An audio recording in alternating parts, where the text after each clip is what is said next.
Hi friends, welcome to our channel. ఇదే మొదటిసారి అయితే మీరు మా ఛానల్కి రావడం, త్వరగా సబ్స్క్రైబ్ చేసుకోండి. ఇంకా చాలా వీడియోస్ నేను లోపల కుప్పలుగా దాచించాం మీకోసం. రీసెంట్గా రిలీజ్ అయిన బోన్ లేక్ అనే హాలీవుడ్ మూవీ చూడడం జరిగింది. టోటల్ రన్ టైం వచ్చేసి 1 గంట 34 నిమిషాలు. ప్రొడక్షన్ కాస్ట్ వచ్చేసి ఇంచుమించు $2 నుంచి $8 మిలియన్ వరకు ఉండొచ్చు. ఈ మూవీ జానర్ వచ్చేసి ఎరోటిక్ థ్రిల్లర్ అని చెప్పొచ్చు. అండ్ సైకలాజికల్ హారర్ అని కూడా ప్రమోట్ చేశారు ట్రైలర్స్ వచ్చినప్పుడు. నా మూవీ ఎక్స్పీరియన్స్ చెప్పాలి అంటే నచ్చలేదు. ఇన్ఫాక్ట్ చాలా మిక్స్డ్ ఒపీనియన్స్ ఉన్నాయన్నమాట. ఎందుకో ఈ వీడియోలో డిస్కస్ చేద్దాము, పాజిటివ్స్ అండ్ నెగిటివ్స్ అన్ని. అసలు ప్లాట్ లైన్ ఏంటి అంటే, సేజ్ అండ్ డియాగో అనే కపుల్ చాలా మందికి తెలియని సీనిక్ లేక్ వ్యూ ఉన్న ఒక ప్రైవేట్ ఎస్టేట్కి వెకేషన్ కోసం వెళ్తారు. అన్ఎక్స్పెక్టెడ్లీ ఇంకో కపుల్ విల్ అండ్ సిన్ అక్కడికి వచ్చి వాళ్ళకు కూడా రిజర్వేషన్ ఉందని చెప్పి చెప్తారు. గేమ్ చేసేది లేక ఆ మ్యాన్షన్ని ఇద్దరు కపుల్స్ షేర్ చేసుకుంటారు. మళ్ళీ అంత దూరం వీకెండ్ అంతా ట్రావెల్ చేయడం ఎందుకని. కొన్ని క్లోజ్డ్ రూమ్స్లో అన్నోన్ సీక్రెట్స్ ఉంటాయన్నమాట. ఇంతకీ నలుగురు బతికారా లేదా, అసలు ఆ లేక్కి బోన్ లేక్ అనే పేరు ఎలా వచ్చింది అనేది మూవీలో చూస్తాము. పాజిటివ్స్ చెప్పాలి అంటే ఇంట్రెస్టింగ్ ప్రెమిస్ అని చెప్పొచ్చు. మూవీని డైరెక్ట్ చేసింది మెర్సిడీస్ బ్రైస్ మార్గన్.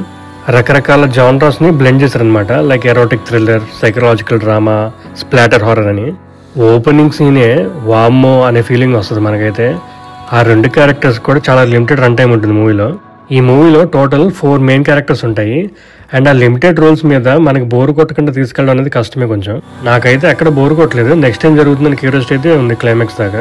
యాక్ట్ చేసిన నలుగురు కూడా like Alex, Maddie, Marco Pigozzi, Andra పర్లేదని చెప్పొచ్చు. పర్ఫార్మెన్స్ పరంగా ఎక్స్ట్రాడినరీ యాక్టింగ్ స్కిల్స్ చూపించడానికి స్కోప్ ఏం లేదు అక్కడ. Cinematography work by Nick Matthews decent ఉందని చెప్పొచ్చు. ఆ క్రీపీ లొకేషన్స్ని కానీ అట్మాస్ఫియర్ని బాగానే క్యాప్చర్ చేశారు. క్లోజెస్ట్ రెఫరెన్సెస్ తీసుకోవాలంటే మూవీ పరంగా a knock at the cabin, the strangers, Sliver అని చెప్పొచ్చు. Music by Rock Benvas and Ben Sherney పర్లేదు, అంతగా చెప్పుకోదగినట్లయితే ఏం లేదు. నెగిటివ్ చెప్పాలి అంటే ఫ్లాష్ బ్యాక్లో చూపించే బ్యాక్ స్టోరీ అండ్ వాళ్ళు చంపడానికి రీజన్స్ చాలా సిల్లీగా ఉంటాయి. అండ్ ఆల్సో కొన్ని సీన్స్ మనం డైజెస్ట్ చేసుకోలేము. స్టోరీ రాసింది జోషువా ఫ్రైడ్లాండర్. ఇంకా సస్పెన్స్ ఎలిమెంట్స్తో టెన్షన్ బిల్డ్ చేసి కొన్ని ట్విస్ట్ అండ్ టర్న్స్ పెట్టుకోవాల్సింది. చాలా ఇల్లాజికల్ సీన్స్ అయితే ఉంటాయి. లైక్ ఎంత జరుగుతుంటే పోలీసులు ఏమి ఐడెంటిఫై చేయలేకపోయారా అని. మార్కెటింగ్ చేసినప్పుడు చూపించే ట్రైలర్స్కి, మూవీలో జరిగే సీన్స్కి చాలా డీవియేషన్ ఉంది. ఇంకా చాలా పొటెన్షియల్ ఉంది మూవీ స్టోరీకి అండ్ ఆ లొకేషన్స్కి. బట్ ఏ మాత్రం కూడా మ్యాచ్ చేయలేదు ఎక్స్పెక్టేషన్స్ని. మూవీ అంతా సెక్స్, డిజైర్, మ్యానిపులేషన్, డిసెప్షన్ ఇలాంటి థీమ్స్ మీద నడుస్తుంటుంది. బట్ అంతగా ఏమీ ఎక్స్ప్లోర్ చేయలేదు మనకి మైండ్ గేమ్ లాగా.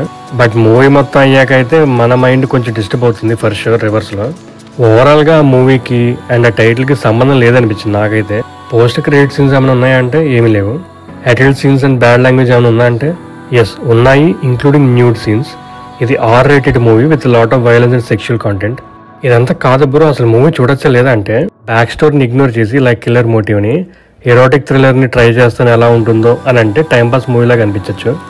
అలా కాకుండా స్పైన్ చిల్లింగ్ సస్పెన్స్ ఎలిమెంట్స్తో 50 షేడ్స్ ఆఫ్ గ్రే టెంప్లెట్లో కావాలి అంటే మాత్రం డిసప్పాయింట్ అవుతారు.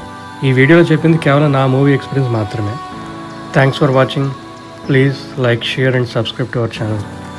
అంతేగాక మీ వాల్యుబుల్ సజెషన్స్ని కామెంట్ సెక్షన్లో మెన్షన్ చేయండి.